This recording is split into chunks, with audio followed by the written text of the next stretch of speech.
ಗುಬ್ಬಿ ತಾಲೂಕಿನ ಅಂಕಸಂದ್ರ ಗ್ರಾಮ ಪಂಚಾಯಿತಿ ಉಪಾಧ್ಯಕ್ಷರಾಗಿ ಬಸವನಹಳ್ಳಿ ಗ್ರಾಮದ ಅನಿತಾ ಲಕ್ಷ್ಮೀ ಶ್ರೀನಿವಾಸ್ ಅವಿರೋಧವಾಗಿ ಆಯ್ಕೆಯಾದರು. ಈ ಹಿಂದೆ ಉಪಾಧ್ಯಕ್ಷರಾಗಿದ್ದ ಸುಜಾತ ರಮೇಶ್ ರಾಜೀನಾಮೆ ನೀಡಿ ತೆರವಾಗಿದ್ದ ಸ್ಥಾನಕ್ಕೆ ನಡೆದ ಚುನಾವಣೆಯಲ್ಲಿ ಏಕೈಕ ಅಭ್ಯರ್ಥಿಯಾಗಿ ಶ್ರೀನಿವಾಸ್ ಒಬ್ಬರೇ ನಾಮಪತ್ರ ಸಲ್ಲಿಸಿದ್ದರಿಂದ ಚುನಾವಣೆಯ ಅಧಿಕಾರಿಗಳು ಅವಿರೋಧವಾಗಿ ಆಯ್ಕೆ ಮಾಡಿದರು. ನೂತನ ಉಪಾಧ್ಯಕ್ಷ ಅನಿತಾ ಲಕ್ಷ್ಮೀ ಶ್ರೀನಿವಾಸ್ ಸುದ್ದಿಗಾರರೊಂದಿಗೆ ಮಾತನಾಡಿ, ನಮ್ಮೆಲ್ಲ ಸದಸ್ಯರು ಹಾಗೂ ಅಧ್ಯಕ್ಷರ ಸಹಕಾರದೊಂದಿಗೆ ಅಂಕಸಂದ್ರ ಗ್ರಾಮ ಪಂಚಾಯಿತಿ ಅಭಿವೃದ್ಧಿಗೆ ಪ್ರಾಮಾಣಿಕವಾಗಿ ಕೆಲಸ ಮಾಡುತ್ತೇನೆ. ಬೇಸಿಗೆ ಸಮೀಪ ಇರುವುದರಿಂದ ಗ್ರಾಮೀಣ ಭಾಗದ ಜನರಿಗೆ ಯಾವುದೇ ತೊಂದರೆಯಾಗದಂತೆ ನೋಡಿಕೊಳ್ಳುತ್ತೇನೆ. ಈ ಗ್ರಾಮ ಪಂಚಾಯತಿ ಅಂಕಸಂದ್ರ ಗ್ರಾಮ ಪಂಚಾಯಿತಿಯಲ್ಲಿ ಉಪಾಧ್ಯಕ್ಷರ ಸ್ಥಾನಕ್ಕೆ ಅವಿರೋಧವಾಗಿ ಆಯ್ಕೆ ಮಾಡಿರುವಂತಹ ಎಲ್ಲ ಸದಸ್ಯರಿಗೂ ಧನ್ಯವಾದಗಳನ್ನು ತಿಳಿಸ್ತೀನಿ.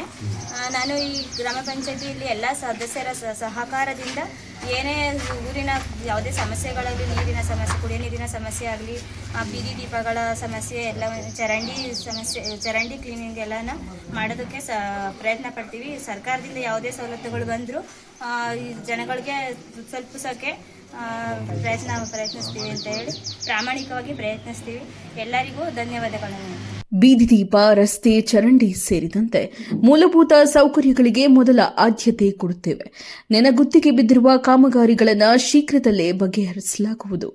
ಸರ್ಕಾರದಿಂದ ಬರುವ ಸೌಲಭ್ಯಗಳನ್ನು ರೈತರಿಗೆ ಪ್ರಾಮಾಣಿಕವಾಗಿ ತಲುಪಿಸುತ್ತೇವೆ. ಜೊತೆಗೆ ಅಧ್ಯಕ್ಷರು, ಸದಸ್ಯರ ಸಹಕಾರದೊಂದಿಗೆ ಉತ್ತಮ ಆಡಳಿತವನ್ನ ಮಾಡುತ್ತೇನೆ ಎಂದು ಭರವಸೆಯನ್ನ ನೀಡಿದರು.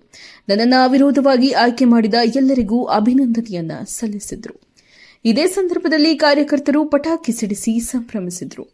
ಗ್ರಾಮ ಪಂಚಾಯಿತಿ ಅಧ್ಯಕ್ಷ ಸುಮಿತ್ರಾ, ಪಿಡಿಒ ರೇಖಾ, ಸದಸ್ಯರಾದ ಸಿದ್ದರಾಮಣ್ಣ, ಗುರುರಾಜು, ಮೋಹನ್ ಕುಮಾರ್, ಗುರುಲಿಂಗಯ್ಯ, ಕೋದಂಡರಾಮಯ್ಯ, ಸಿದ್ದಲಿಂಗಪ್ಪ, ನಾಗವೇಣಿ, ಭೂತಮ್ಮ, ಮಹದೇವಮ್ಮ, ಸುಜಾತ, ರೂಪಾ, ಧನಲಕ್ಷ್ಮಿ, ನೇತ್ರಾವತಿ, ಜಯರಂಗಮ್ಮ, ಗಂಗಮ್ಮ ಸೇರಿದಂತೆ ಮುಖಂಡರಾದ ಯೋಗಾನಂದ್, ಶ್ರೀನಿವಾಸ್ ಭಾಗವಹಿಸಿದ್ದರು.